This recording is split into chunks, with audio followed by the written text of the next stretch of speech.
அதாவது 3000 ரூபாய் 4000 ரூபாய் 5000 ரூபாய்க்கு வந்து டிவி கொடுத்துட்டு இருக்காங்க வித் வாரண்டியோட புது பீஸ். ஓகேங்களா? சோ என்ன ஏதுன்னு தெளிவா பாத்துருங்க, மிஸ் பண்ணிடாதீங்க. முடிஞ்ச அளவுக்கு இந்த வீடியோ ஷேர் பண்ணுங்க. ப்ரோ 2000 3000 ரூபாய்க்கு டிவி இருக்குன்னு சொன்னாங்க, உண்மையா?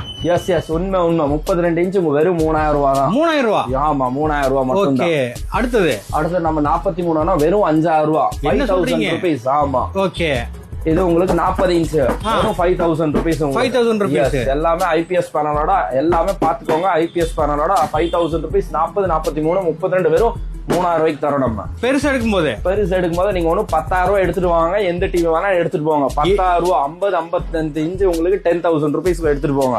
இந்த மாதிரி ரேட்டுக்கு இவங்க வந்து கொடுத்துட்டு இருக்காங்க. கையில பணம் இல்லைன்னு யோசிக்க வேண்டாம். அதாவது இஎம்ஐல கொடுத்துட்டு இருக்காங்க. முன் பணம் 3000 ரூபாய் 5000 10000 கட்டினா போதும், எல்லா டிவி நீங்க வாங்கிக்கலாம். தமிழ்நாடு முழுசும் இவங்க கொடுத்துட்டு இருக்காங்க. உண்மையாலும் எல்லா வாரண்டியா புதுசா எல்லாமே புது சீல்டு பீஸோட உங்க முன்னாடி கழட்டி காமிப்பா. 3 வருஷம் வாரண்டி, 3 years வாரண்டியோட நம்ம எந்த டிவி வாங்கினா வாங்கிக்கலாம். சரி, சொன்னனே நம்புனீங்களா? பாத்தீங்களா? இந்த ரேட்டு கொடுத்துட்டு இருக்காங்க. முடிஞ்சா கீழே போயிட்டு நம்பருக்கு உங்களுக்கு கான்டாக்ட் பண்ணிக்கங்க. மெயினா நம்ம பேஜை ஃபாலோ பண்ணி வச்சுக்கங்க. பை.